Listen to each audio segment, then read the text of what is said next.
क्या आपने कभी सोचा कि अल्लाह ने कायनात को 6 दिनों में ही क्यों बनाया, जबकि वो तो सिर्फ कुन फैकून, बी एंड इट इज कहकर हर चीज को पल भर में पैदा कर सकते थे?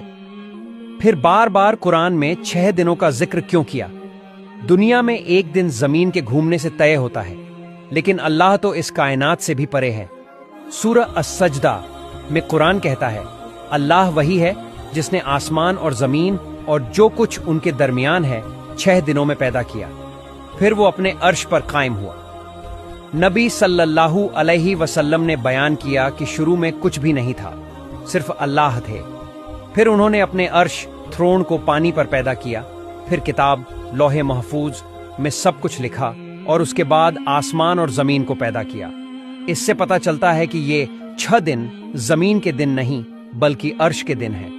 आइंस्टीन के रिलेटिविटी के सिद्धांत के मुताबिक भारी चीजों के पास वक्त धीरे चलता है, जैसे ब्लैक होल या सूरज के पास।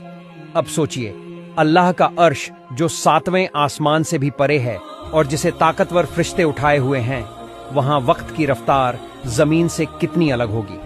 अब इसे साइंस से मिलाते हैं। कायनात की उम्र साइंस के मुताबिक 13.8 अरब साल है। अगर ये 6 अर्श के दिन हैं, तो एक अर्श का दिन लगभग 2.3 अरब साल होगा। और कुरान में जमीन के लिए कहा गया कि वो 2 दिनों में पैदा हुई, यानी 2.3 अरब x2 बराबर 4.6 अरब साल।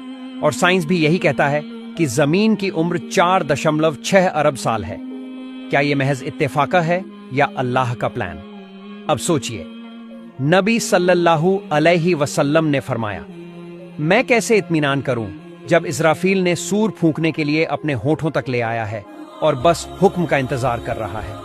हदीस। ये बात 1447 साल पहले कही गई थी, मगर अगर वो अर्श का वक्त था तो अल्लाह के हिसाब से ये तो अभी के कुछ लम्हात ही होंगे। क्या 6 दिनों की ये कहानी हमें बता रही है कि 7वां दिन कयामत का दिन हो सकता है? क्या हम अल्लाह के वक्त के आखिरी किनारे पर खड़े हैं?